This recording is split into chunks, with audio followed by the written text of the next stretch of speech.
నేను ఎలా బ్రతకాలి? నేను ఎలా బ్రతకాలి? నేను ఎలా బ్రతకాలి? ప్రతిరోజు ప్రతి మనిషి బుర్రలో తలెత్తే ప్రశ్న ఇది. ఈ ప్రశ్నకు ఒక్కొక్కరు ఒక్కొక్క విధానంగా సమాధానం వెతుక్కుంటారు. ఒకరు సరైన సమాధానంతో జీవనాన్ని గెలుచుకుంటే, మరొకరు సమాధానం దొరకక జీవనాన్ని భారంగా మోస్తుంటారు. కానీ ఈ రెండు వర్గాల వారికి నిరంతరం ఒకే ప్రశ్న వెంటాడుతూ ఉంటుంది. ఈరోజు ఎలాగోలా గడిచిపోయింది, రేపు సంగతి ఏమిటి? రేపెలా?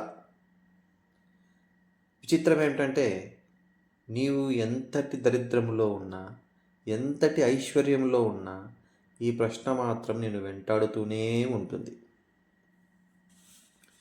ఎందుకంటే ఈరోజు దొరికినది ప్రతిరోజు దొరుకుతుంది అనే నమ్మకాన్ని ఈ ప్రపంచం నీకు ఇవ్వలేకపోవడమే దానికి మూల ప్రధానమైన కారణం. అసలు నీ చుట్టూ ఏం జరుగుతున్నదో పరిశీలించే ప్రయత్నం చేద్దాం.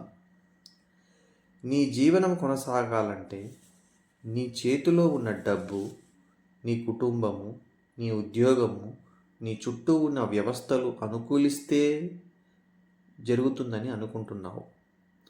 వీటన్నిటికంటే ముందుగా ప్రకృతి నీ జీవనానికి ఆధారం అనే విషయం మర్చిపోతున్నావు. నీ చేతిలో ఉన్న డబ్బు నిన్ను జీవింపజేయాలన్నా కూడా ప్రకృతి అనుకూలించకపోతే జీవించలేవు. కానీ ఈ విషయం నీ బుర్రలో రోజుకి ఒక్కసారి కూడా స్పృశించదు. ఈ విషయం నీకు తెలియక కాదు, నీ చుట్టూ ఉన్న పరిస్థితులు, నీలో కల్పిస్తున్న అవాస్తవిక భావజాలము నిన్ను ఈ విషయాన్ని విస్మరించేట్లు చేస్తుంది.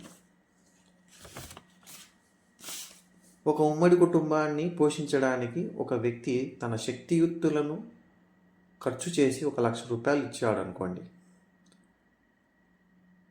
ఆ ఇంటి పోషణకి ఇస్తే అందులోని కుటుంబీకులు ఆ డబ్బుని అందరికీ అన్ని విధాలుగా సమపాలలో ఉపయోగిస్తే అందరికీ అవసరాలు తీర్చుకోవచ్చనే విషయాన్ని మర్చిపోయి నాకంటూ దెబ్బలాడుకుంటూ ఆ కుటుంబాన్ని ముక్కలు చేసి ఎవరికి ఏదీ అందకుండా చేసుకొని కుటుంబాన్ని కూల్చుకున్నారు.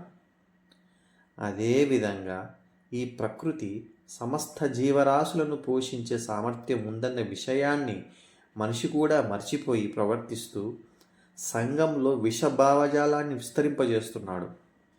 ఈరోజు దొరికింది రేపు దొరుకుతుందో లేదో, కాబట్టి రేపటికి కావాల్సింది కూడా ఈరోజే సంపాదించాలి అనే భావజాలంలోకి సమస్త మానవులు నెట్టబడ్డారు.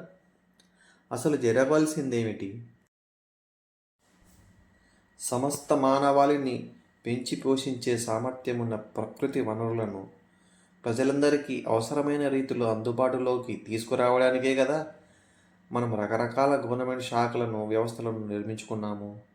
కానీ మనమందరము మూకుమ్మడిగా ప్రకృతి వనరులను అందించడం కోసమే పనిచేస్తున్నామనే మూలమైన విషయాన్ని మర్చిపోయి అనవసరమైన భయంతో ఏర్పడ్డ ఆలోచన మీదనే పనిచేస్తున్నాము.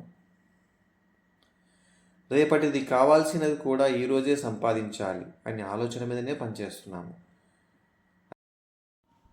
నీవు నీ తర్వాత తరాల వారు భయాలను విడిచి ధైర్యంగా జీవనం కొనసాగించాలంటే మొట్టమొదటగా నిన్ను బ్రతికించేది డబ్బు కాదు, ప్రకృతి వనరులే అని తెలియబడాలి.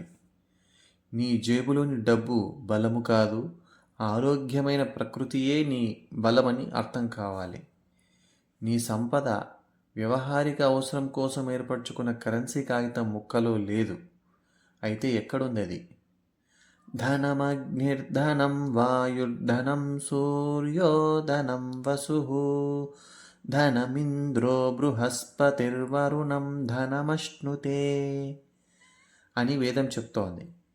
ఈ భూమియే నీ సంపద, ఈ అగ్నియే నీ సంపద, ఈ గాలియే నీ సంపద, ఈ నీరుయే నీ సంపద అని అర్థం కావాలి.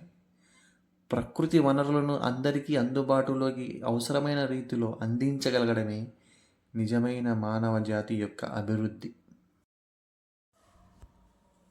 శ్రీమాత్రే నమః.